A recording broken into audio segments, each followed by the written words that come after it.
Onagi.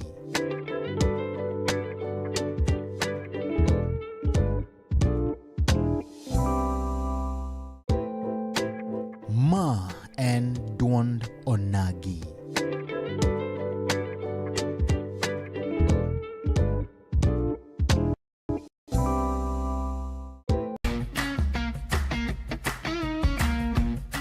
Looking for furniture that speaks comfort, style, and strength? Welcome to Kolweny Furniture's Kisumu, where quality meets affordability. From elegant sofas to strong beds, stylish tables to modern cabinets, we've got the best furniture to turn your house into a home. Enjoy great prices, long-lasting durability, and reliable delivery services right to your doorstep. Why settle for less when you can have the best? Visit Kolweny Furniture's Kisumu today. Call us now on 0716-520-294. Kolweny Furniture's Kisumu. Built to last, price to please. Siasa, Dongruok Kaluo. weche mag ohala, Somo.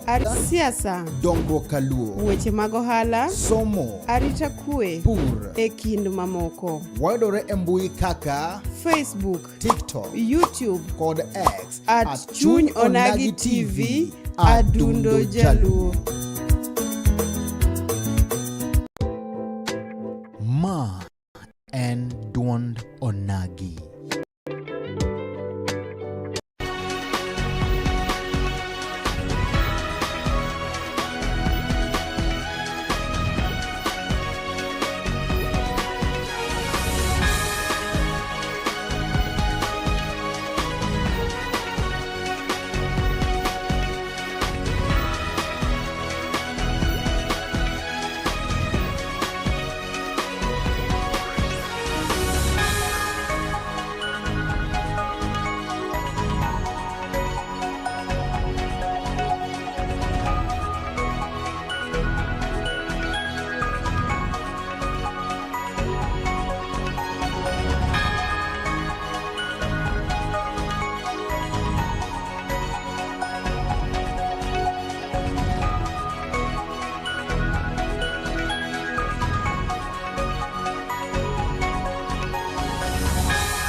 Mana kamano nyakura mgajwang kamora mara mitira ka utuluma kende marwa ke chenro mar Chuny Onagi TV chenro makelo ni kacha chakre cheng'wuok tich nyaka tich abich ma en kacha Dwond Onagi kwa kelo kacha jotelo mopogore kendo kwago mbaka ka wadadho ka ginyiso ni to dongruok makaluo dhi nade nyakura mgajwang kod chieng' makawuono wan kandi kachiel kod wendwa maber wan godo kan luongo ni Moluor Gad Olima ma en kacha MCA ma South West Nyakach kendo en jalup jogo mochung' ne kacha rango wechego mag projects kachiel kod dongruok mag Kisumu nyakura mgajwang wadhi kod mbaka ndi to nyiso ni to dongruok ma South West Nyaka to chalo nade kachiel koda tije kada mana projects mag Kisumu County kod nyiso ni to Kisumu County gie sani chalo nade nyakura mgajwang kachiel kod siasa makaluka ndio mekete mane Chuny Onagi TV Adundo Jaluo tarik 24 dwe mar auchiel higa 2026 kama tai chenro en Steve James aka Nyakwa Nyaronyo wan wagoro kamano maduong' ahinya ne obongo nyaka laga Nyasach polo gi piny momiyo kinde machalo koda kamande mondo machak watwage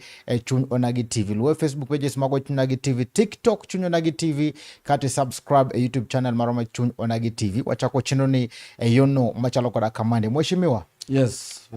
Chuna. Chiemo maber. Naka chiemo maber daka thuolo ni mondo agono Nyasaye erokamano momiyo kinde gi thuolo mondo achop ka mokwongo kawuono. Adaka thuolo mondo agone jowinjo waduto te. Mayo winjo Chuny Onagi kamoro ma gintie. Akwana gi ayo maber ne tijegi ma kawuono dhi maber. Kwago mbaka ka. Erokamano nikech ma ole Dwond Onagi ma kamera mare nyisa na era ma Chuny Onagi TV ni to yanya kach Gad Olima yanya kach gi kanye ten wuod ng'a nyakwar ng'a. Erokamano an iluonga ni Gad Olima an MCA ma South West Nyakach awuok kamoro ni Oboch. Oboch Primary School kanye dalawa an wuod japuonj miluongo ni Wilson Olima Auko. An nyakwar Dom nyakwar Maretho Ndiek. Telo no luo. Telo ni apano luowa. Mopogore gi intie ng'ama notele. Nitiere kwere ga moko machon notelo. Ne gin ruodhi chon. Ne gin ruodhi chon. Kamano. Joluno gongero ni apuoyo nindo to neno. Apuoyo nindo to neno. Nindo to neno. Apane kaloke ngero mapiny masani en ki ng'ato nindo moko ng'e gimotimo. Kata kichopo ni nindo to paro gima kiny. Kik inindi ni miyo wang'i ni koro sani nindo. Ibed kinyalo bedo ni kata kima intie tiparo gima chielo. Manyoro nyose kadho makiny nitie, masani be nitie. Koro par makiny tineno masani be. Kamano. Erokamano. Southwest Nyakach ne jogo ma samoro ong'ang'a ni Nyakach en Nyakach. Nyiso ni to Southwest Nyakach ogotong' gi kar ka chakore kanye to Southwest Nyakach ogotong' gi wards wa adek. Wagotong' gi Southeast Nyakach, wagotong' gi Central Nyakach, wagotong' gi West Nyakach. Southwest ogotong' gi ka Homa Bay County. Wane mwantung' mogik miriwe mopogwa gi Homa Bay County. Miriwe mopogwa gi Homa Bay County. Koro wan wachako kamoro ni Ramula piny to wadhi adhiya michop nyaka Nding'u. Koro malo ka wan gi Nyakach Girls, wan gi Apoko, wan gi Nyamarimba, wan gi Barka Warinda, Burka Mach, Rakwaro, Bungu Meri. Mago kuonde morito te nyaka mwalo kocha. Kamano. Lek mari ne Nyakach ne en mane? Kana chung' mokwongo 2017 ne ji Southwest. Gima ne chandowa maduong' mogik ne en yore, infrastructure. Wane topography mok ber ahinya. Nikech wan gi plateau to wan gi terrain modhi piny mochopo nyaka Miriu. Kane pod atin to gima ne chanda maduong' mogik ne ka nikech anda gi malo. Naneno ka ji mang'eny kel kata ng'ato maiti tiloro malo waka titing'e gok titero. Ka ng'ato tuo piny kocha iting'e kom kata iting'o nget kata iting'e ang'o kikelo mondo chope ndara koka dhi tero osiptal. Ne en gima ne lit na ahinya. Omiyo mano ne lekna maduong' ne nyaka chieng'no wanene inyalo bedo nade. To kawuono kama bede amor ne 80% mar Southwest Nyakach kawuono ka in gi apiko in gi mtoka tijalo chopi. Kuonde mane ji dhi mana gi tielo mane gin bunge kawuono nitiere yore. Inyalo wuotho yo moro amora kata ibed ni malo idhi Ramula inyalo chopo gi gari, idhi Obuora inyalo chopo gi gari, idhi Miriu idhi chopo gi gari, idhi Apoko idhi chopo gi gari, idhi Rakwaro. Omiyo en lek mane chanda ahinya. To kawuono kama bede amor gi gima wasetimo. Kata bed ni pok watigo gi te. Ginyalo loso yore mag maram. Masama ka koth obiro mang'eny ahinya to samoro be ginyalo ywere because of topography. But amor gi kama wasechope gi gik wasetimo nyaka kawuono ne. Ang'eyo ne pod nitie ma pod ji gombo mondo tim. Nitie madhi mbele kata sani to nitie mang'eny be ma pod wagombo tim. Gi sirikal masani ngine watimo budget wa mogik. Ma wan ga Kisumu County wadhi kadho budget wa next week. Mogik ma this year. No, this week. Omiyo pod wan gi gik ma wadhi keto mondo med konyo japiny mondo gigo chop kare. Kamano. Ma sani se yaw yore mang'eny kabisa. Kabisa. Ase yaw yore over 30. Over 30. Ma ose yaw manyien mane onge. Mane tam ne jelni. No, tam ariyo. Tam ariyo. Tam ariyo. Kamano. Mopogre gi yore. Mopogre gi yore wan gi chirni. Apane gweng'a kawuono kidhiye onge gweng' maonge chiro mapok agero. Asegero chirni 8, moro nitie kama Ramula, moro nitie kama Muonyole, moro nitie Oboch, moro nitie kama Ndoga, moro nitie kama Gari, nitie moro ni Kobong'o Ndori, nitie moro ni Apoko. Mago chirni mwagero manyien mane onge. Mantie sani. Chirni go te nigi taya. Achiel kende maonge taya magari, midhi kende taya higani. Chirni go te nigi taya malele gotieno floodlights. Mano be part ma wasetimo.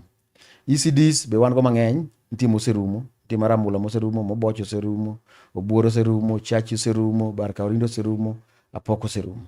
Mago ECDs mwagero manyien mane onge. Apart from mano nitiere weche mag pi. Mane chando jowabe kabisa. Kana donjo to CIDP mokwongo kan watimo gi Professor Peter Nyang'o ka gavana mokwongo.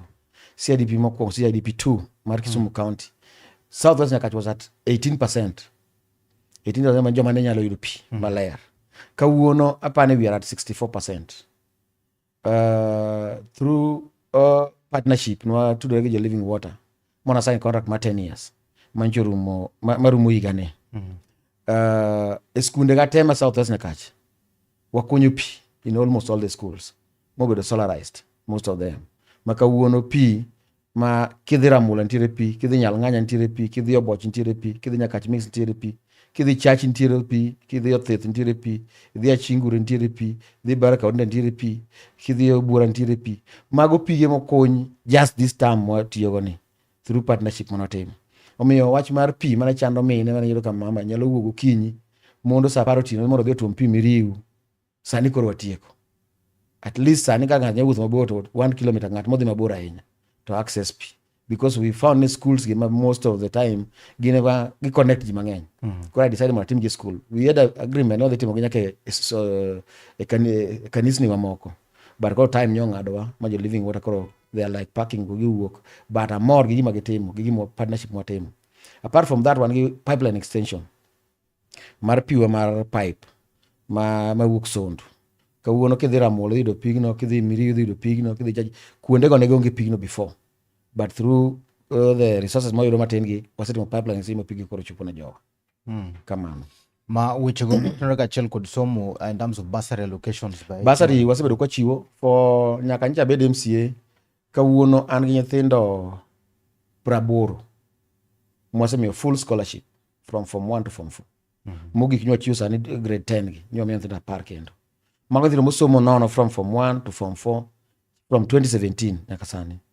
Most of them sani lawyers, ntima notieko school mobedo lawyers, ntima ni dakteche, ntima kawuono sani wamanyo negi tije county ka.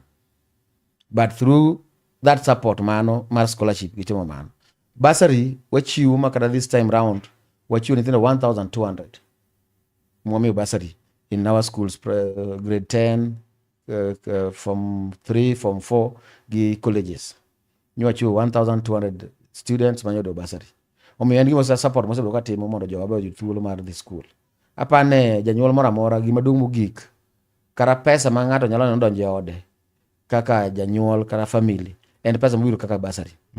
Omiyo samoro afil ga ne samoro bursary ni en gima very touch ni japiny mopogore gi moro amora nikech mano e gima golo pek ma ng'ato doka o siling 2,000 otere school onyaka 2,000 ka odhi orundgo kamano. Wapenja ne ma nitiere jotelo mopogore mochung' bende koro chiwo bursary e Nyakach mangima. Be nitiere complain award ni nitiere bursaries michiwo to ok gimachiwo, yani ichiwe lakini onge ok odonje school. Osebedo wach ma ok ber ahinya. Nikech yudo ka ng'ato lando sana kaka sani piny ma digital. Ng'ato lando chiwo bursary mar milion 9 kata chiwo bursary mar milion 4 mar milion 5 to inyalo wuotho kor gweng' mondo iyude nyathi kata achiel ma mi bursary no ok ibi neno. Because an ka chiwo bursary kaka MCA to list no kidhi kar office atiyo ka list no muone korot. Ma ng'ano ng'iyo nyinge gi nyathine gi pesa momi nyathine. To jowa ma wacho ni chiwo bursary Nyakach gi en gi mitima to nyathi mang ni dhi rad go mi wach ni nyathine omi are very few. Ok ang'e gima timore. Akiana en siasa mar miriamba, akiana siasa manade, but ok en gima inyalo dhi kata chok mana ji e group, dhi mana area moro chok ji ng'at mane manyo bursary mar ng'ane pok aneno. Ng'at mane manyo bursary mar ng'ane pok aneno. Omiyo ok ada wacho ne ok gitime, samoro gitime to gi over quote pesa ma gitiyo. Ka ng'ato tiyo kata milion moro achiel to wacho tiyo gi milion 9. Ng'ene ki in Nyakach wan gi wards 5. Kitiyo gi milion 9 to it means each and every ward nigi 1 million. 1 million kaka chiwo malo 5,500 at least every stone throw away tirado nyathi ma moyudo bursary. Ki baki di kacha to dala cha nyathi moro yudo, kidhi koni nyathi moro yudo. To my is a situation minyalo wuotho a very big distance kapok irado ga nyathi moyudo that allocation. Koro samoro ok anyalo wacho nikech mando koro en siasa. Ma wuod ni pod nigi pek mar bursary. Pod nitie pek kabisa makata sani nitiere nyithindo ma ni dala manyo kata sani ji dhi after to nyo after no yudo kanyo gin dala because of lack of fees. Ok en gima yot ahinya. Jonyuol chandore kabisa, piny betek. Omiyo ka nitie kony ma ng'ato dwa chiwo to chiwo yo maler. Kidhi kata na office chief, ka in ng'at madwaro mjumbe tidhi office chief, mona list ni ka chief na nyithindo ma area ni mage joma miyo bursary. To ji nyalo somo makata kiny ng'ato duogo kiny pod onyalo neno, ka ng'ato biro kawuono pod onyalo neno. Mondo ji ong'e ni nyathi ma kama nyo mi bursary and all that. Nikech mano osebedo challenge to us kaka wan joma chiwo official bursary mar sirikal. Iyudo ka samoro mjumbe ochiwo bursary mare. MC okia joma ne mjumbe miyo. Waenda nyathi achiel omi kata bursary dire ta achiel to mi omis. Koro transparency no samoro nyalo chandowa. Nikech wan wachiwo bursary once in a year ma ji apply in December. mar mjumbe samo biro gi kore kuonde go. Koro mondo samoro consultation nyalo miyo wabedo tich mayot. Onyalo ng'iyo ni list mar jo MCA cha nyathi ng'ane nyose yudo. Magi manyo pok oyudo. Koro wakaw manyo pok oyudo gimoro amedi mondo odhi mbele. Mano is also another challenge mantiere. Pasno coordination kodi gi mjumbe office mjumbe ok ne kare. Ok ne kare, but we don't share. Ok wa share ga information machalo kamano. Pok wa share nyaka chak bedo. Ng'ato tiye kaka no. Koro end up ne jok moko yudo double location, jok moko koso. Mok ber ahinya kadhi mbele. Kwa tiko weche somo kandi nitie gino mabende koro ne timore ma skunde iloro to nyithindo bende wang'o skul. Kuonde mag tiegruok magi ma Nyakach Southwest ma skunde ma ponono nitiere kuonde go. Ere kaka uneno ni duoko chien gigo machalo koda kama? Apane kama ochope sani onego bene apane nyithindo mantie sani is a reflection of the society. Ji temo wuondre ni nyithindo ge maricho to society marach, because kantiere tabu moro kinda kodi to waseketa way mwa solve go tabu no, it becomes very easy to us. Tido ka kata jotelo masani ka tabu moro wuok kata kind japiny gi sirikal to ng'ato nene maandamano ema dhi konye, go koko ema dhi konye. Nyithindo ka bokaw mana pachwa ni gimbe kar mondo gidhi kete problem gino ne jotelo manie school ni magi ma ema chando los no magi ma to gi feel ne wa protest mondo ka time. Koro nyithindo ga reflection of the society. Koro nyaka wa change from the society koka nyithindo ka bibiro change. I feel na society ma okere nyithindo kama gichope no. How do you solve problems? Kada samoro kada na mane odi idwa konyo tabu manie odi nade, nyathi ko chwenyi timo nade. Donji point mar wuoyo gi ng'ato moelewa ni mama makosa, koro kik ichak tim makosa. To kikere ne ka nyathi timo makosa en goch, ka min gi timo makosa tise pamo min gi to ka ebe koro mane gimo do dhi gi school. Koro I feel ne wa change from the society to nyithindo will change. To ka society poko change to samoro bro bedo gi problems. Bende nitiere projects moko meneno ka mjumbe ma Nyakach okelo ne ward mari ma Southwest Nyakach.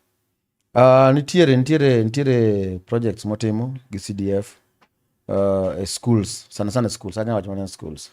Emosekelo. There are few locations mosekelo skunde. Ka Nyakach Girls ncho bedo national school, anoko kelo gate, okelo fence. Mano otimo. Nitiere skunde wa mosekelo negi buses. Mano be nitiere. Gi some few infrastructure. Yes. Makama bede ni nyalo wacho ni mjumbe nitiyo. Ok anyalo wacho no koti because there are things minyalo ne. Ngene ng'ato ok apane sani piny masani wachope ni. Nitie ng'ato manya bedo ni jatelo to gimo timo onge. Kata kok otimo moromo but nitiere a few things minyalo ne. Mano to ok nyal koso. Kamano. Erokamano maduong' ahinya kuom Gajwang' med kete mane Chuny Onagi TV Adundo Jaluo kande kaachiel kod iluongo ni Mheshimiwa Gado Lima ma en kacha MCA ma Southwest Nyakach. Na kuom Gajwang' nitie jogo mabende koro sani ochung' kodi. Ang'o miyo gipingi? Tiji to ber. Kaka ilero no. Adwa wacho ni en ratiro mar ng'ato mondo ochung'. Nikech kara an be dinawe bedo gi ratiro no. Dino ka bedo. To adwa wacho ni siasa is open ground. To katiba mar Kenya wanyi tiyo 5 years. Bang 5 years, ichak go ikogono. Nitiere kama katiba wacho ni kitiyo 5-10 years, tidhi dala. Kuonde ka governor gi president. Gino wacho kitiyo higni 10, tidhi dala. Jomodongi nyalo tiyo. So long as japiny pod oyie ni gimitimo ne ber. To kanyalo wacho ni inyatamo ng'ato chung'. Kata ka ng'ato neno gik moko pori ka amba nene. Samoro an anyalo go kora na atiyo kabisa. Samo ng'ano ok ne gima timo. To an gima nyiso ga jowa mokwongo ne ka ng'ato biro iri ne dwa ne ogol gad. To wacha ne gad ok ogero ECD. Ada gero no ECD. Gad ok ogero no chiro. Ada gero no chiro. Gad ok ogero no ndara. Ada gero ndara. To ok inyalo wacho ne gad adwa golo gad. Golo gad is not agenda. Mane makwero ga ne agenda ok en golo gad. Agenda en ni ang'o minya timo differently magado ok otimo kata magado ok nyal timo. Samoro winjo ka jomwa ne gado sitiyo higni 10 koro romo. Katiba mar Kenya ka ojira tiyo higni 50. So long as jopiny mago kura neno ka gima timo ni kare. Mana apane mano chik mano keti ma ok gade mano loso chik no. Wan olos chik no gi jotendo mane nitiere ma wacho ne MCA, MP, Senator, Women Rep. Gin ginya tiyo so long as japiny pod oyie ne ginyalo tiyo nyaka chieng' japiny feel ne koro onego giwe. But governor gi president no higni 10. Koro these are the offices ok nyalo wacho ni ng'ato sitiyo higni 10 koro we kata 15 osewe. That is the thing. Nijara mjumbe mara osetiyo ko tiko tamu to mano higni 15. Nitiere wajumbe mantie kare piny Luka masani ni tamgi mara 4. Pod gidwaro mara 5. Wabedi kaka Mheshimiwa Mele Mabona sani ne tam mara dio. Mara 4. Odwaro mara 5. Katiba pod oyiene.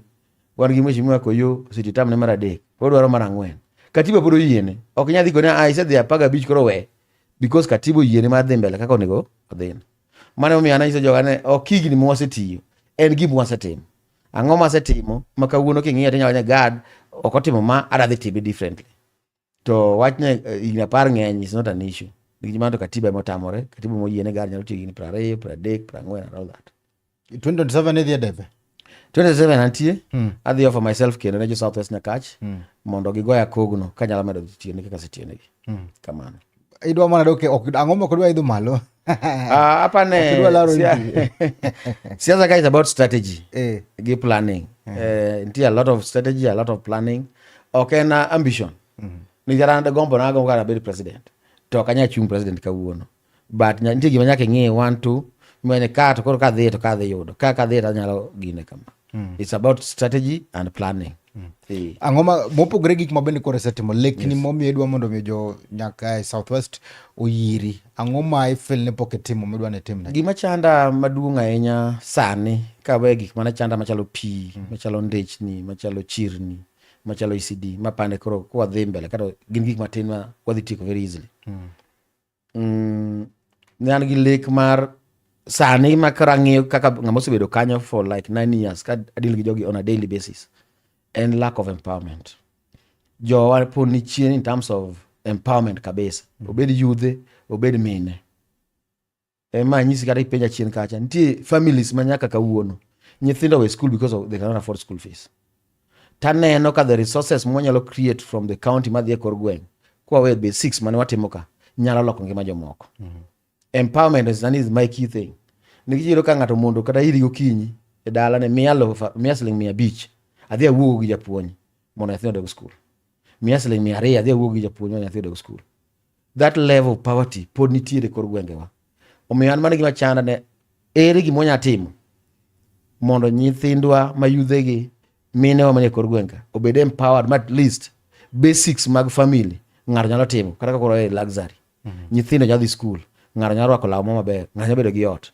Nitie nyaka joma nyaka sani kidhi ng'iyo gima ng'ato dak ni iluongo ne ot. To you pity yourself kaka jatelo mar gweng'no. Magi gik ma sani pod chanda molo gimoro amora.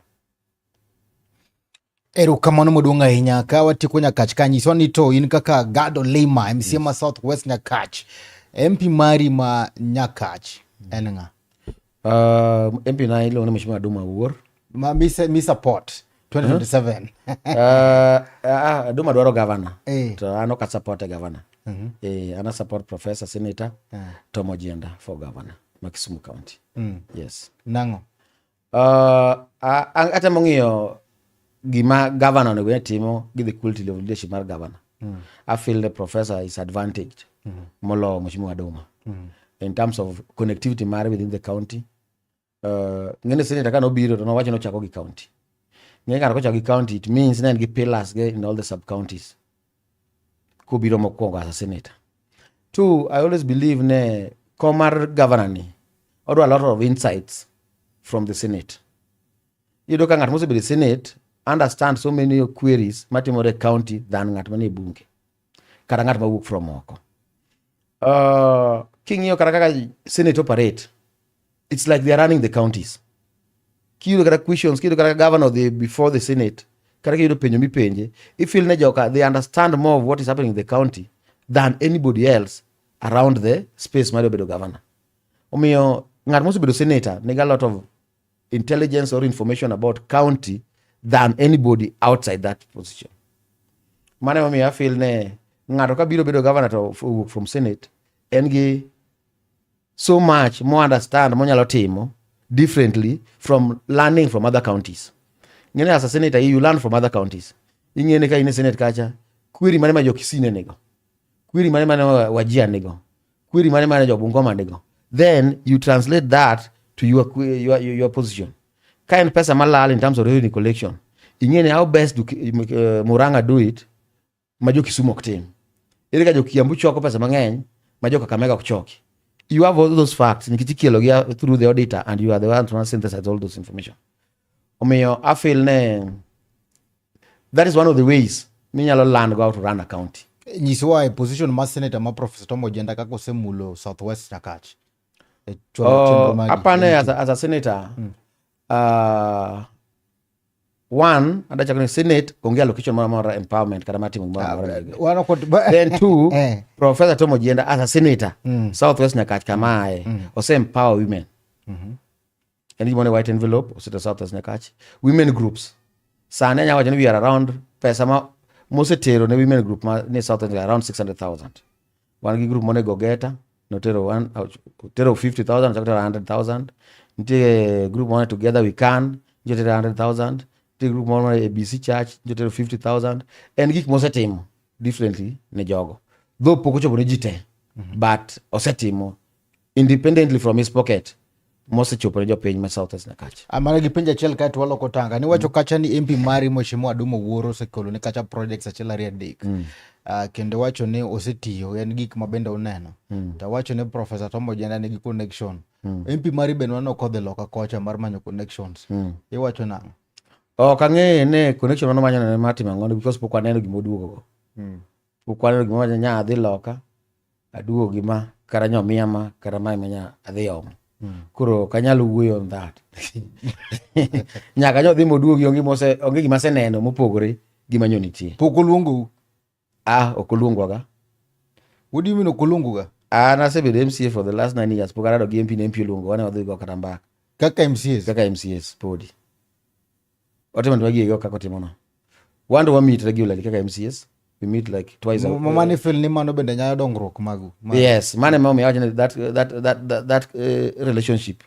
Samoro miyo gik moko ok timre maber. Nikech wan kaka MCAs wan gi forum mwarade almost every 2 weeks to warado kaka MCAs. We are 5 of us. MCAs Nyakach. We meet, we share what nti gimo timo together. Kata sande kidhi county kata wan gi mon machine based. Mola sekondara. Waketo fuel from our location mag wards. Waketo fuel mag machines, waketo pesa mar maram, waketo pesa mar servicing those machines. To work out as a team, to work out machines by county rather loso konde chewa ikorgwe. Makara sane kidhi sani machines go in Southeast Nyakach. Giloso ndara sane.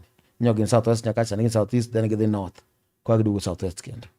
Erokamano wadhi e break matin kang wadugo to koro waduogo donje county politics. Nyiso ni to utayo Kisumu manade. Yes. Kara Kisumu chalonda nyakora mga juang med kete mane chunya gi TV wade the yu matin Mheshimiwa modhepi matin kang wadugo to wadhi neno kacha ni to gin kaka assemblies kara jotelo mabende koro timo oversight na projects ma Kisumu County to chalonade kete mane chunya gi TV wadugo bang sama chuok. Ma en duond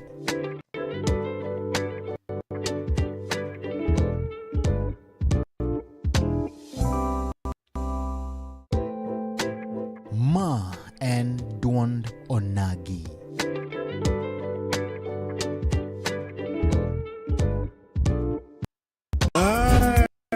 Chuny Onagi TV. Chuny Onagi TV. Adundo Jaluo. Wapuro wach. Kaka oganda. Watuak. Kaka jo ot achiel. En mbaka. Mar jodongo. Mbaka. Kod deye. Mbaka. Mar ojende, rowere kod nyithindo. Wanono weche mag siasa. Dongruok kaluo. Weche mag ohala. Somo. Arita kwe. Pur. E kind mamoko. Wayudore e mbui kaka Facebook, TikTok, YouTube kod X at Chuny Onagi TV. Adundo Jaluo. Ma en duond onagi.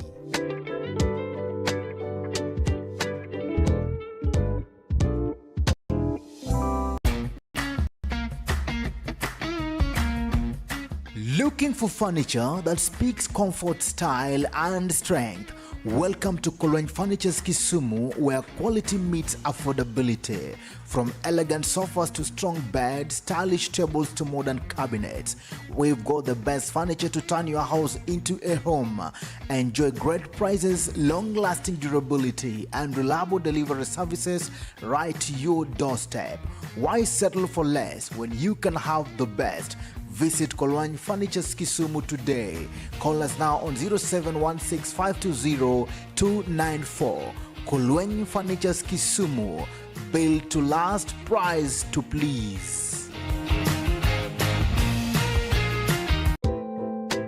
Ma and Dwand Onagi.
Mana kamano nyokora mgajwang kamoro mara mitaka uthulu makende maruwa ketelo no mara riyo tuno mogik madundo nagi kamano wanyisi ni podwan kande kachel koda moluora mweshimiwa Gad Olima man kacha MCM South West na Kach lemo mare mabende ngode county Kachan ma vice chair county delegated registration committee nyokora mgajwang mabende chel kum chenro mage enengi oneto projects mag county chalona nyokora mgajwang mweshimiwa. Ero kamano.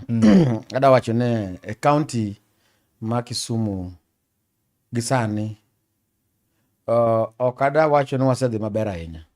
Nitiere challenges mosebedo momiyo gik moko otimore maber ahinya kaka nwagombo kata kaka nwaparo. Mokwongo maduong' mohinyowa ahinya en choko revenue. Choko pesa mag sirikal ok osedhi maber. Mano kama Kisumu gore piny kabisa. Nikech kidhi e budget marwa to wandiko ni wadhi choko 3.5 billion. To I end up nachoko 1.5, 1.6, 1.8. Seche mo choko less no to nyiso ne pesa monego tim go projects ka koro pesa cha bedo maonge. Koro either watimo projects gowi, contractors poko chul, kata projects moko nindo ok tim. Omiyo mano kama wan kaka assembly gi executive okapano osedhi maber. Because okoda a portion blame the executive kende. Though it's the mandate mar executive mondo gi magichok revenue. Gina mang'ejo mindiko ma choko revenue, gina mang'ejo pesa kuma dhiye. To gima nyobuogo wahinya kaka assembly. Nyiche ka waneno ka gino dhi matek no wakeri mona ad committee. Manyo ng'iyo ne pesa mar Kisumu ne dhi kanye. Ka ne gichako to the last 6 months mag this financial year. Ma ad committee ni uketo ndalo mage. Ad committee was run for the last 1 month. You tiko report like 2 weeks ago. Koro the first 6 months of this financial year, iyudo ka ne jogo sechoko 800 million. The first 6 months. Gisechoko 800 million. 800 million. Kano kita dok ni within 3 months, gichoko another 800 million. Within 3 months. Within 3 months. Gichoko another 800 million. It means to chana gichoko 800 in 6 months. Sana gichoko 800 in 3 months. It means iti kuma pesa ni lale. To pesa ni lal kum joma choke gi joma are responsible mondo chok pesa ni. Apa ne nyo watimo the ad hoc committee report mare.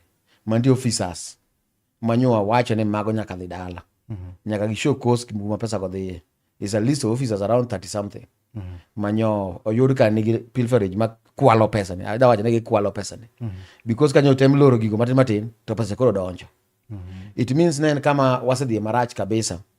Niginya paro kane chien kaje ne wan gi board mar revenue board mano yier gi county. Kore kanyo that revenue board decide gin koro gi resign. Chairman resign. My chairman Makombewa, Dr. Makombewa. Or resign from nowhere and koro we tijino. Ka pesa to lal almost 240 million. No resign kose no gole. No resign. To pesa lal around 240 million. To kidhi ka Safaricom ma wachoko pesa through again, to that record will be deleted. Safaricom will delete data. Will delete data through barua monde ikita gi chairman. Ni delete data no. Chairman Mako Mbemo Yes. ene mondiko barua. Mondo data be deleted. Koro kanyo press so much to kare Safaricom no ko delete that data negi archive somewhere. Koro you could not access it but negi archive somewhere.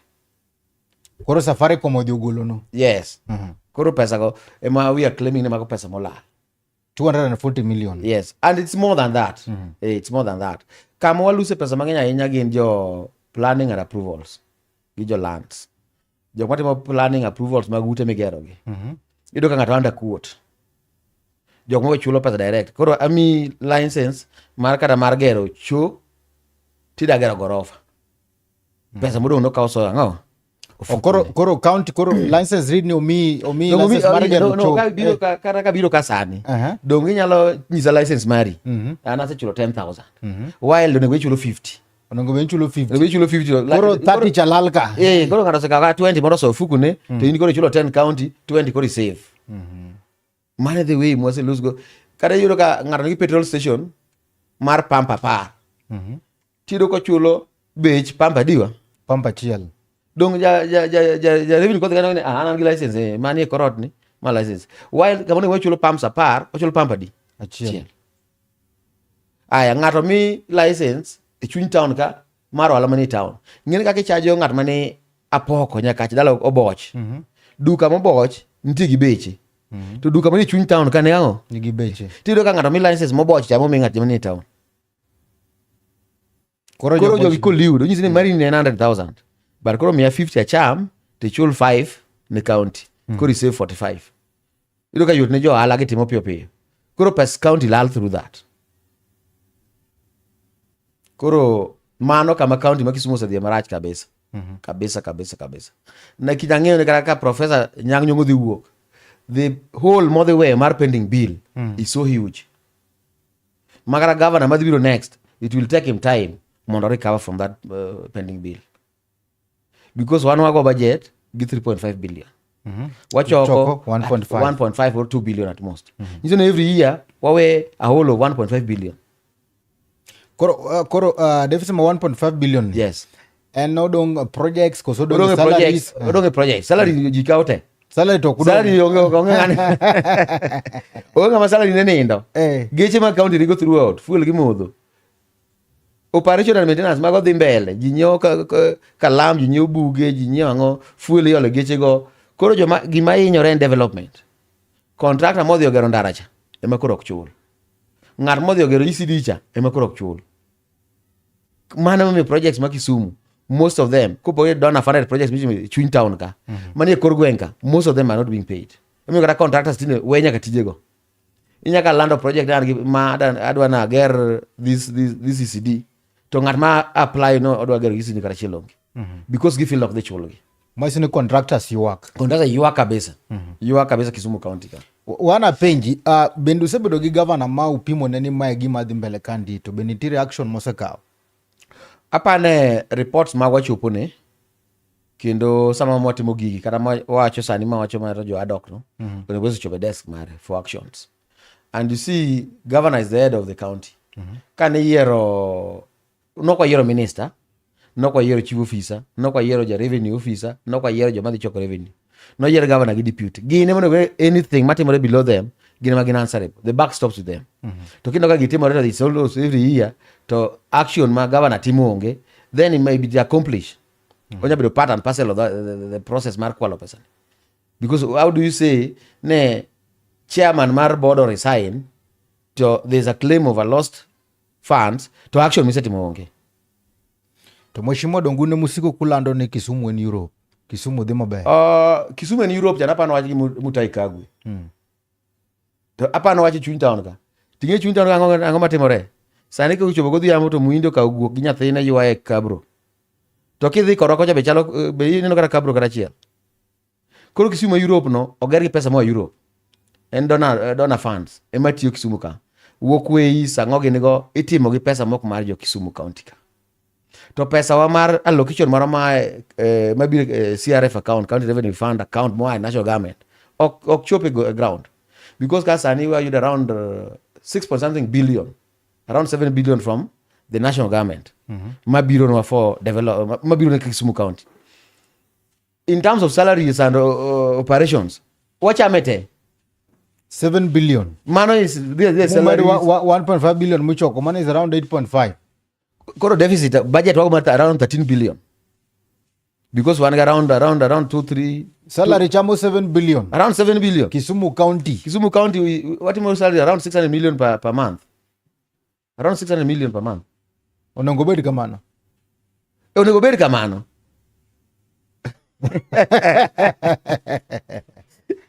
Onegoberi kamano. But then, problem maduong mantiere, en koro maro mone mwa choko mondo koro konywani. Nikech koro kamano, onga mibiro tame salary mare. Whether chok pesa kata ko choki. En ochamo mshahara. Mshahara mochamo ni obiro yudo pesa sirikal ma Nairobi cha emichamo. To mone gwachoka mondo koro konyo jowa gerruok ni. Ema koro walara. Jomoko wacho ni wage bill ma Kisumu County ni malo nikech yudo ka indiko jok mang'eny ma kata gima bende gitimo onge. Okada nene that direction because kata king'iyo nitie departments moko ma pod lack staffs. Wage bill ni malo because of the resources mochoko. Mimi wacha wage bill ni malo. But king'iyo Kisumu County, according to SRC, the number onego ichoko. The staffs ma Kisumu County pod ni piny. Onego medo staff. But koro ok nyal mede but just because of the envelope matin mar pesa. Nitie ga nasa, siro ga nitie dispensary mo wan nasa chiel. Nitie this ani ECDs wage. Not all public ECDs nigi jopuonj. Iro ka kuonde moko nitie pod jonyuol chulo ja ECD. Ichulo ng'ato mondo puonj nyithinde ECDs go. Poko ECDs go pono nikech ECD nitie stages adi adek. Nitie here baby, nitie PP1, nitie PP2. It means na meri be jopuonj adi adek pa ECD. Tido ka most of them almost 80% nigadi achiel. Si japuonj achiel ni puonja baby kacha, oduogo ja PP1, odhi ja PP2. Erokamano, awinjo kinyisa kacha ni kaka kanu form kacha ad hoc committee temo chako neno ni nitiere kaka kuo ma Kisumu County dhi mbele. Apa ni jal mabendo chung ne board ma Kisumu County en city manager. Bendo seluonge mu penje chalari adek mar neno ni gik matimore gi dhi nade.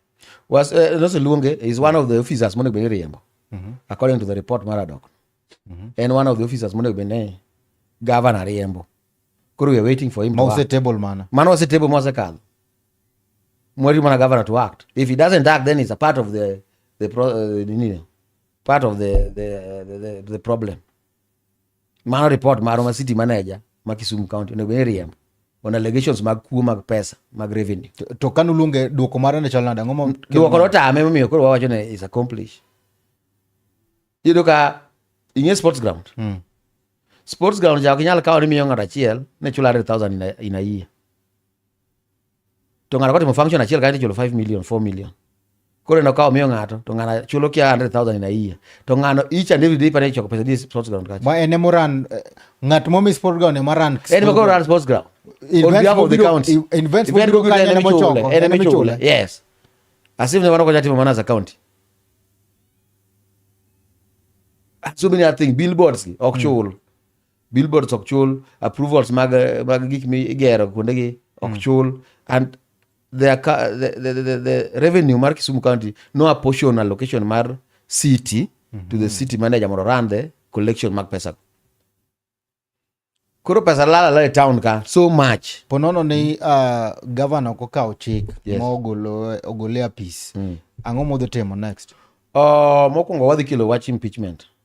Yes. But then from where I sit, Impeachment mar the officer. the officer. Yes. But where I sit, I feel the mano koro wadhi too below our value. Ka koro chopo ni governor cannot act on such allegations. To governor monego wagol. Yes. Because these are plain report, Monday black and white.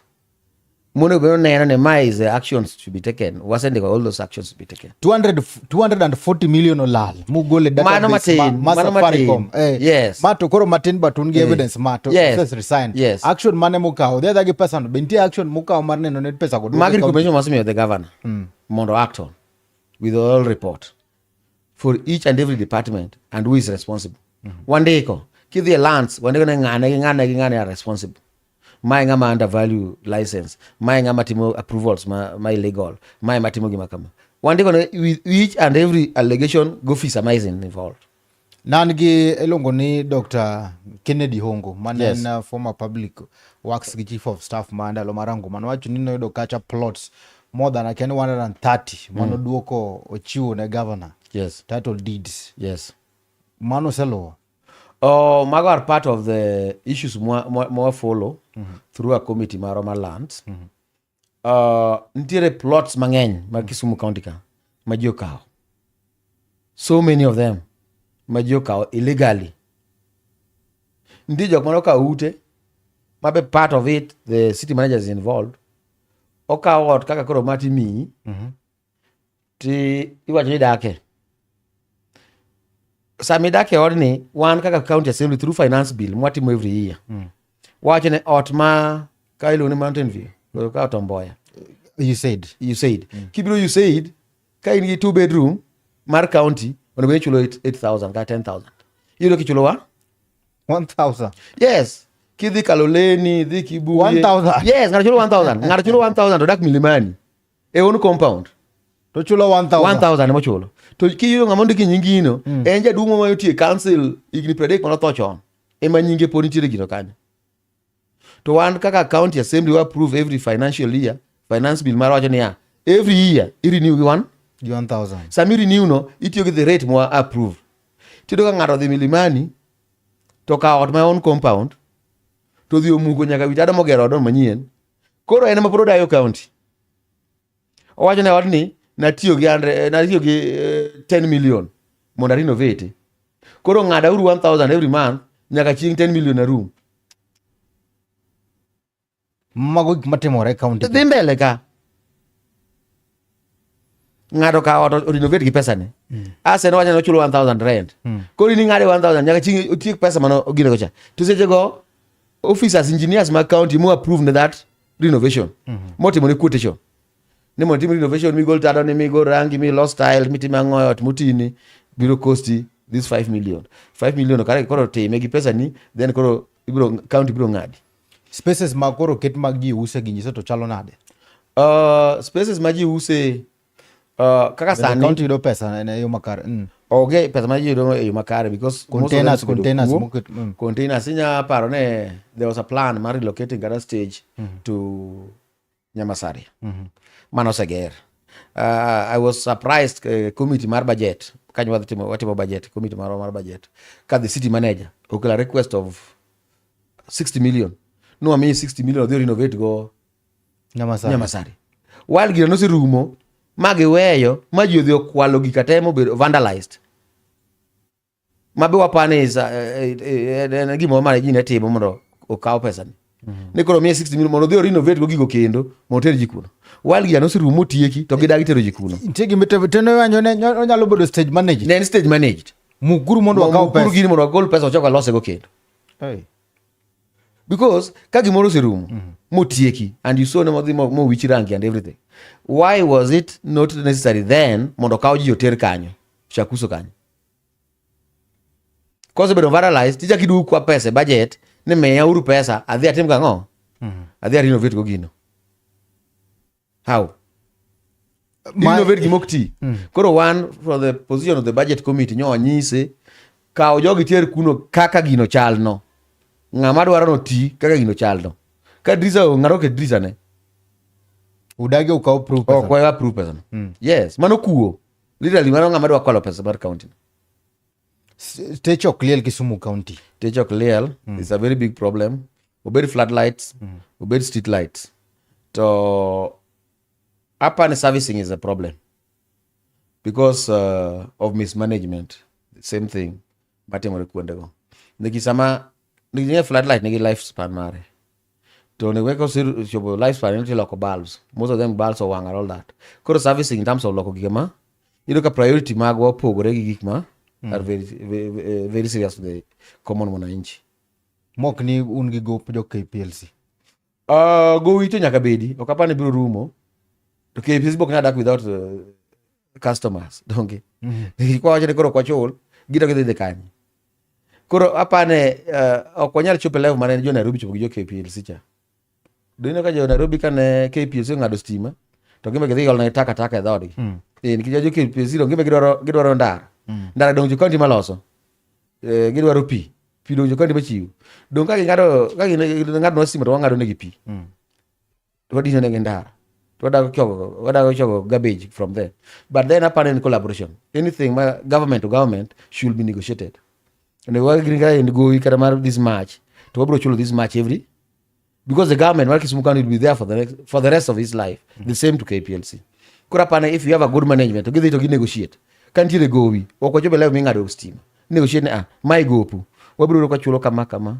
Nikimara kaki chulo go. We can't pay at once because we don't have that resources. But there should be through leadership a negotiated way. Mwajane what the chulo ma gima. What chule kama. Yes. Bank accounts Kisumu County nigi banks account mudhuru. Duplication magri sheets. Jo penyu wacho kamano. Manobe is one of the things yuak nitiere. Because again through our audit mag county accounts go. No offend there are people. Kaka there's a case majo Maseno University. No chulo pesa around 1.4 million. Gingi receipt. Maro 1.4. Yes. To pesa to kuchope a county. Chulo ke they have the record ke chulo. But kuchope CRF account. Receipt original. Yes. In Mar County. That is where we realize that there are some other accounts moko nge majok moko ngato kilo ni chulka. To accounts will come with the name of Kisumu County. Because it means that somebody has duplicated another account.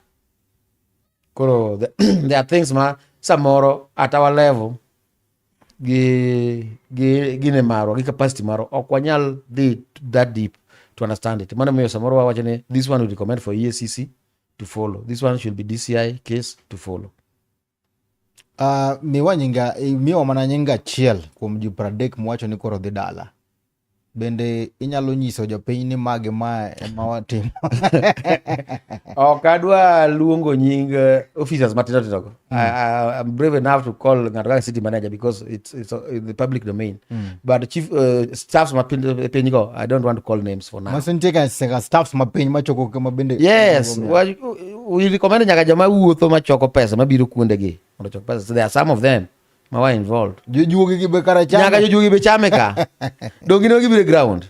Yes. Koro gimbe gi lords gi. Koro ng'ato nigi lord ne moro motone ka pesa en makoro wachi. Because the question is Steve mokawe. Ka Steve tell ng'ato kilo ne gad. Steve just come out and pesa nyonya na kawe choke kama to nyam tere kanye. Koro en chain. But koro one wadhi to the money action point. Ng'at mane mano approve odni at this match. Ng'at mane mochiwo license mar billboard ni at this match. Okuna kado committee ni umbo nyalo miyo gi matin mondo ukwe match.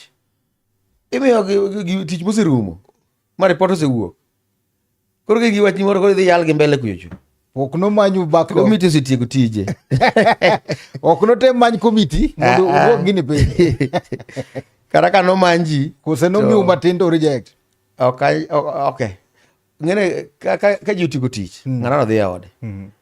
Ta pare jo kata gimanyo ji ok nyal manyo ji as a committee. Ginya manyo individual. Nyisa ni projects mage ma samoro bende kuoma bende ni Kisumu County ni. Projects moinyo ma samoro Kisumu County den tire kamoro mopogore gi kama intire ni.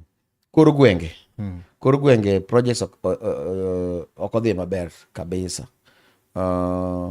Ni wacho ni Kisumu ni Europe. Ema nyisi ni samoro ka wan town kata nyachalo Europe. Kidhi e kor gwenge to Turkana. Because ndi kuone ma kawuono nyaka sani ji ok nyachopo kata piko. To they are part of Kisumu County. Ngene ng'at ma Nairobi to wacho ka Kisumu Europe.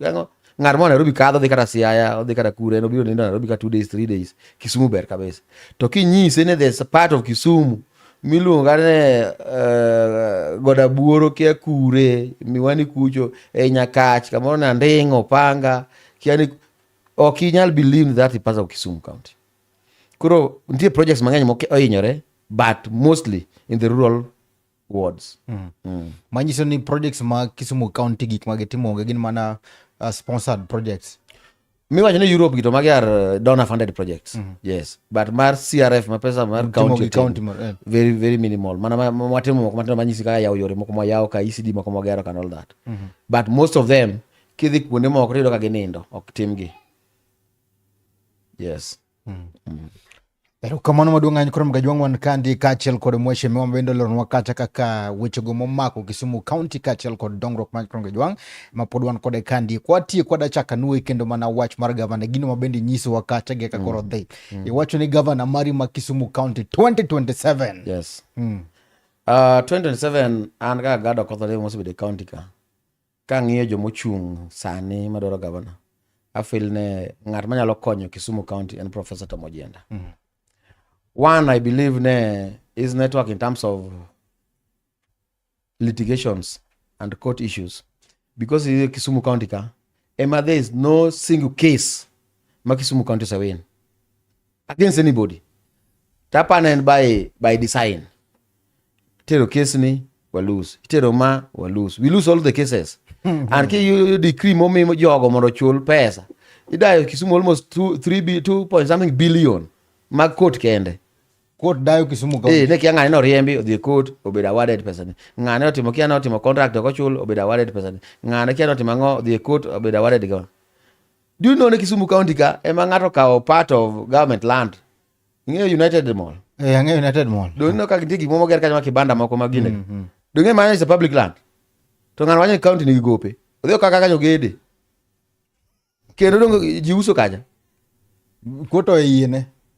Don't I know the county to go better over there? Then go Kaulo. How to do that? Koro, we need a governor who can stand the test of time. A governor manyalo chung issues ma court ma ketho gik mang'eny Kisumu County. Because kada joma nyisi no ka ute ka. Gin gi court orders gigo. Moka ka tok chiel, gina court molosi ma negotiate gi jo county gi. To county koso kana tero lawyer. Idhi court county be someone ok giape be someone me better awarded county it's a conduit more. So man is one of the ways we have to bring back is lobe ma Kisumu County la ndina kanyo mari Geche County okaw mokero na plate ma fake ringo ge county Geche mag county not one or two giloko margi ni county ni gopgi oseloso Geche County ma koro county poko chule how many years koro Geche ma oterne otiko loso ren koro dongo tiyo. Mheshimiwa gani? Yes. Okay. Japenya lokao mwandu mar county malo. Anyisi ni Kisumu is rotten to the core. Odwaro ng'at ma will stand those illegalities. You must get somebody who is serious, more so legally. Moro Kisumu or these benefits and resources. That's why I tell you, Nejok, mabiro maneno gi will not manage it. They'll be part of the parcel, part and parcel of Gimadhe Mbelegi. The only person who can stand ma konjo Kisumu mwandu jo Kisumu back to where they belong and Professor Tom Ojienda. Ugo gambaka gi MCs maguma county makaluo, Siaya, Migori, Homa Bay. Yes. Kaka timore Kisumu County kandi be timore kwanda ukosoma Kisumu kano odawuke maduong' ahinya. Kisumu odawuke maduong' ahinya because of the interest. Interest mar Kisumu among the Luo counties is so high in terms of apana resources ma Kisumu kata value of resources ni malo molo kuonde moko. Kora apana interest ilo kaka Siaya go 50% odak mana Kisumu ka. Joma Bay ka biro dak mana Kisumu ka. Ka gira timo gimoro jite biro mana Kisumu.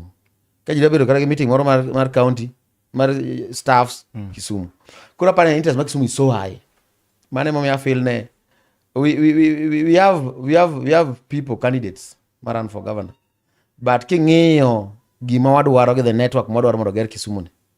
Because Kisumu, I have imagined one gi 14 wards mag city wards. There are only 14. The other 21 wards ma rural ka. Nyaka ger gi kaka gero town ka. But we cannot depend on donor funded projects kwa weyo mag CRF. So the only thing manyalo timo mano is to make sure that these illegalities tema timoregi otiek mondi. Manyiso ni Professor Nyang'nyong'o tiyo machalo nade? Professor, I don't know whether it's by design or by proxy. Prof no chako maber.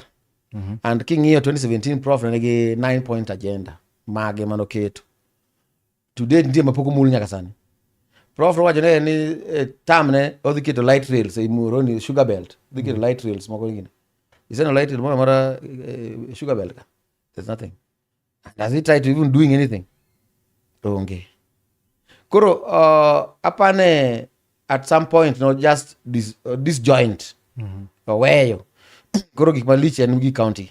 Because I believe as a governor, kara gik matero nyaka governor should be part of them.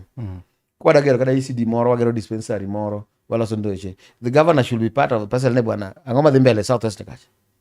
And I want to say nyaka bed MCA sani 9 years. Professor has been in my ward twice. Komanyo kura. Nobiro 2017, ochako biro 2022. One day. Koro nyisa ni 10 years. Jo Southwest nyaka chokia poko nene. He is the governor for those people. Koro samoro na feel ne he decided to leave it. Where by default. Koro eno se ojonyo weyo. Koro kine ko wuotho by project mani town ka gik mo madongo mag dona ge musike to mag county kata koro. ODM sani dhi nade? ODM one transition ma ok yot ahinya. Transition mo yudore ene ji teno believe ne jakom en inhuman ma jakom ok nyatho. Nobody even thought. Onga ng'e mane nyabire pach ng'ane jakom nyalo wewa. And therefore, onge ng'ama ng'iyo ka niya, do we have an option or plan B in the event of? No, ok nyal par. Because kaka ka nyal par, ni negi. Ni nyalo par jakom nyalo tho. Ni wacho ni go back on ngini samoro apa jakom nyakoro atimu nang. Koro everybody was like jakom. The only challenge mo yudore ne ng'ato nigi yore mar chopo kuom jakom. Jotendwa mang'eny. Ng'ato nigi yore. Koro ng'emo luro tend wadgi. Yudo ka wan gi MPs Kisumu County, gin gi kia wach governor. Don jakom ni malo kacha. MP ka MP nyalo chore machopiri jakom kivia. Koro ng'ama county ma Kisumu hotel ne governor.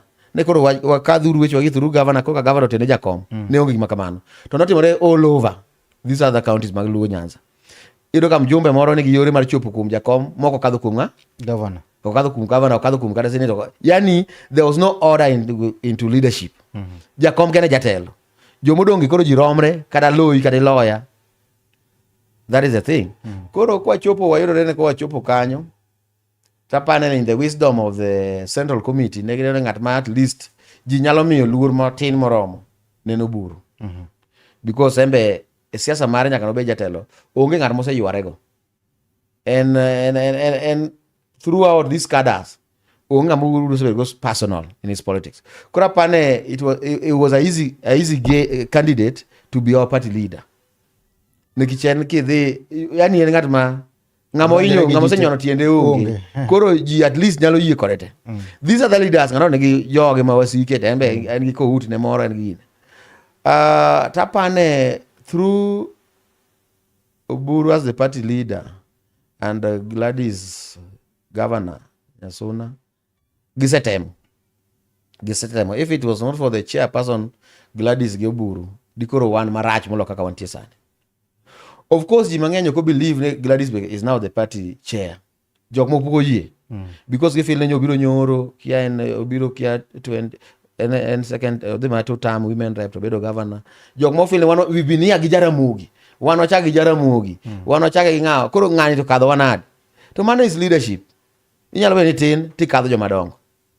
And therefore ana kwayo joluo ditene let's support Oburu gi Gladys mondo this party stand. Kwa pogore to ng'ato biro liere e yiende kivyake. Which means ne kok wanyal consolidate to kata development the kwani okonyal bargain on anything nationally ka ok wabedo united. But kamonya united en mana ODM mar Oburu ni. Uriambo Sifuna. Yes, apane Sifuna decided. From what I know, ne Sifuna no kede minister. To the same Oburu ni mero to release mag minister sangwen expert mag jo ODM. Oburu manotero. To Oburu according to Sifuna no feel nyaka deket youth. My youth nganga matin, manen en. Neka koro watemo gini nyaka kete ng'at matin because gini obiro because of Gen Z protest kiket jodongo lilo. Ng'iye ng'at moro be matin bendo oketi. Bang'a matin ni en to it ended up no oketi. Koro ng'ama no bold even before ka borja community. inya paro gik mana wacho jakom wacho ma wane broad base en wacho no onge broad base no jakom wacho ma apa inya paro kata state no komiye lemo inya paro kata at some point jakom no wacho Sifuna usiku na uchungu sana uchungu sana no wacho jagi ne late ne sana koro Sifuna no dhi chon kata jakom pod ngima I don't want to believe akiaja joma pod wacho ne Sifuna what for what makaka kuru golo officially no kune konyalo kelo no what for what value mane Sifuna dongo odhi kelo no kacha party kich ma obedo motegno en gi jenzi odhigo you see this politics about odhi gi jenzi yes you see jenzi go the low let me tell you one thing here jenzi go the low let me tell you one thing here ino ko ni Sifuna geni it was just a more fast group mane wuotho onge joma nyalo wuotho together ko kikuma gidhiye one Sifuna king'iyo joma no chako go wuoth kara jojalo kaliwe misini ka are dropping out because what they kanye itero kanye Sifuna dwara ngo odwaro bedo ker e party mane dongo you see okwachak luwa ng'ato of course jenzi gi riek molo kara Sifuna no and they are giving him time it's about giving him time mondo declare that kir mare no cause declare ko dhingene ya kara jok mone wuotho ka dhi we korio and if ko dhi no kombe ma senate ma Nairobi wan kaka joluto walowe wan joma dak Kisumu kan walowe ja senator ma Nairobi nango kamano kwa tieko wachna gimore ga 2027 no ka Ruto dhi kawo telo to busire from where I sit and I feel ne onego wami Ruto support nekich kwa ng'iyo kata gik mosetimo nwa kaka jo luo mano kogone kura I feel ne that is the right person monyalo dhigo nikech sane kaka wan oganda luo onge ng'ama osechung president monyalo kata ka dipori ng'ato nyalo chung to ok wane ng'ama nigi mbi manyalo kawo komno omiyo gik ma Ruto osetimo iniseneno for the first time in history mar Kenya wayudo treasury kata kokonyi kokonya directly to nya neno kata weekend manyo kadhoni nyo wan gi Mbadi Rangwe constituency nyo Garambe kama oni Sombro SDA giwe 12 million wachakwa dhi Asumbi women empowerment giwe around 28 million kata pesa no kochopo ira gi in to wayu moro dau moro kata neru moro sama nya yudo Rangwe kucho pesa no nyalo konyo koro gik magitimo mag empowerment magiluoro gi pesa go dino kochopo de Mbadi gini onge kanyo dopi wanda gini onge kanyo for the first time wayudo treasury for the first time wayudo Attorney General Kenya ga for the first time jo yudo CDF kata kan jo nindo ogola to for the first time jaluo bedo no oed ami ma Kenya ka to mana through William Ruto to sama timo gigi te to kwagone kura kata chiel omiya fail ne ng'amo timo ni maber kigitim ne marach yes erokamano nikech sanya kurom gajwanga ne okambaka no mit maber kabisa pod man kata kachiel kod mheshimiwa mano kacha MCA ma South West Nyakach kendo vice chair mochungne kacha wechogo mag ng'iyo ni to projects mag county dhina kurom gajwang owacho ni wakacha ben negi form gimiluongo ni hado committee mar ng'iyo kendo geng'o kuo kata mana utuchi mabende samoro lalo pesa Kisumu county kende erokamano udong'anyo kuom keto mana chuni nagi TV kurom gajwang kuom ote mabende oronwa kandie saa mari mabende ikawo miketo e chuni nagi TV erokamano maduong' ahinya erokamano bende ne jowa mabende ne to camera wan kande kachiel kod Felix Omondi mabende en kacha apicho motegno kabisa nyadendi Morino Ure kachiel kod Medusa machendo ni ilongo ni Nelson Mandela Okore wodo funyo Jerusalem dala maler kawatieko peje chiel kawatieko katonyiso mana pachi mogik na waneno ka Gladys Nyasunanya Wangaya dochope pap ka dala go jienda professor machano sidho mia lwedo kose machane chalnade okadwa wachene mane jinene kamano tada wachene Gladys en chair person mar party wa mar ODM omiyo faction ma moluongi ja ODM en gi thuolo mar chope lakini ngeche macha opogore matin to Arun Cheruiyot dong do biro Rumanya wanga ni maduong mar Arun Cheruiyot jogo no ngene ya ke people fail ngene kama entiere mana kama certificate de I don't believe issue mane onego be ng'ato certificate OGPM but bedo ne kacha cha benino ko medo ndadho moro ne of course medo ndadho ne professor ne obire function ne mano mokwongo ma ariyo obiro sire e gimotimo mar choko jo party together mondo dhi olargo kom mar governor that doesn't mean a professor makoro Gladys ochungo but nobedo gi jodongo mo witness coronation mare yes kimme ya ukumba yes ogotik dong no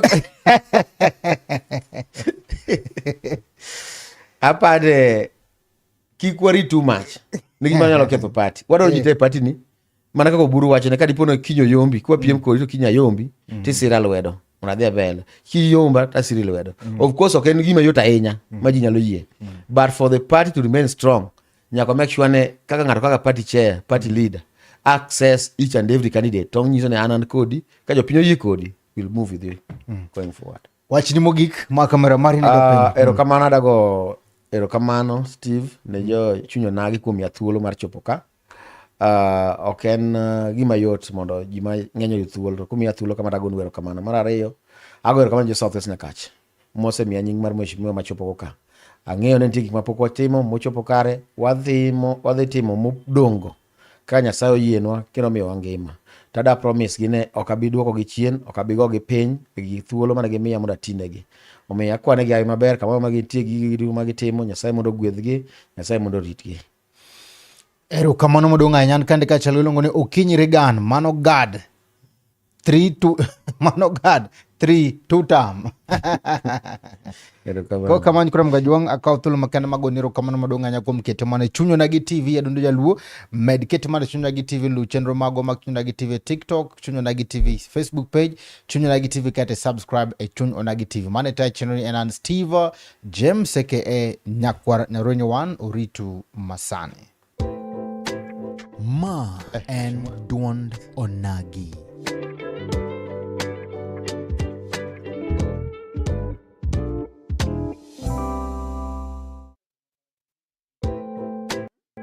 Ma en duond Onagi.